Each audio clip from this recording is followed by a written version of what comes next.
more on all this. Let's bring in Fox News Sunday anchor Chris Wallace. Chris, good morning. Good morning to you. All right, so Marie Yovanovitch has arrived on Capitol Hill. She is behind closed doors with lawmakers. What do we know about her, and what do we expect will come of this today?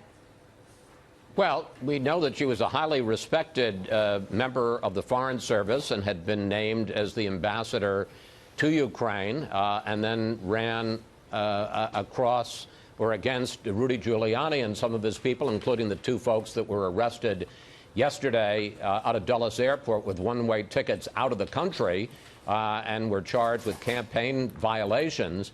But in addition, there was also, as Catherine mentioned, some people in the administration or in Congress, Republicans, who said that she was disparaging President Trump. But one of the issues is apparently she was not happy with the effort of Rudy Giuliani and people around him, including those two associates who were jailed, to push a story which really is very controversial and not at all substantiated, that somehow that the DNC servers were never hacked, computers were never hacked by the Russians, in fact were hacked by the Ukrainians, and in fact that the servers somehow were spirited out of the United States and were in Ukraine. There's never been any evidence for that. She didn't think there was much to that story, and I think she was also somewhat upset by Rudy Giuliani's efforts to dig up dirt on Joe Biden.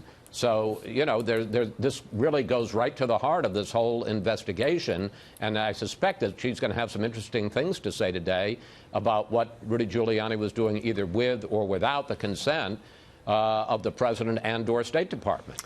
As far as Democrats and their push for impeachment and what we've seen this week, Newt Gingrich joined us earlier. The former Speaker of the House seemed to suggest, Chris, that this whole thing is going to backfire on Democrats. Here's the former Speaker. Nancy Pelosi is simply carrying out what is an unconstitutional coup d'etat, an effort to use the power of the Congress to change the outcome for the American people. And it's a direct assault on the whole idea of representing the American people and instead imposing Democratic members of Congress as the ultimate electoral college. And I think it'll backfire very badly. A year out from the next election, will this whole thing backfire on Democrats, Chris? Well, we don't know. I mean, because we don't know what the results are going to be. But I'm a little surprised at Speaker Gingrich, who I greatly respect.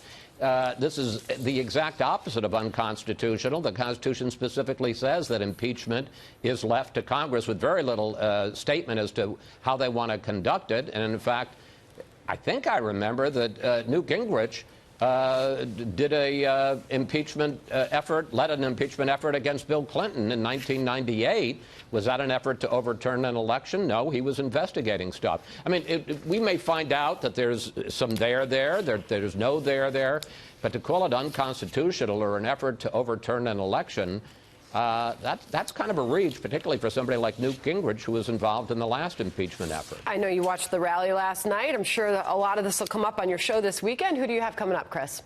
Well, we are hoping, the administration still hasn't given us somebody, but we're hoping to have somebody either to talk about the very troubling invasion of northern Syria by Turkey or to talk about the impeachment efforts.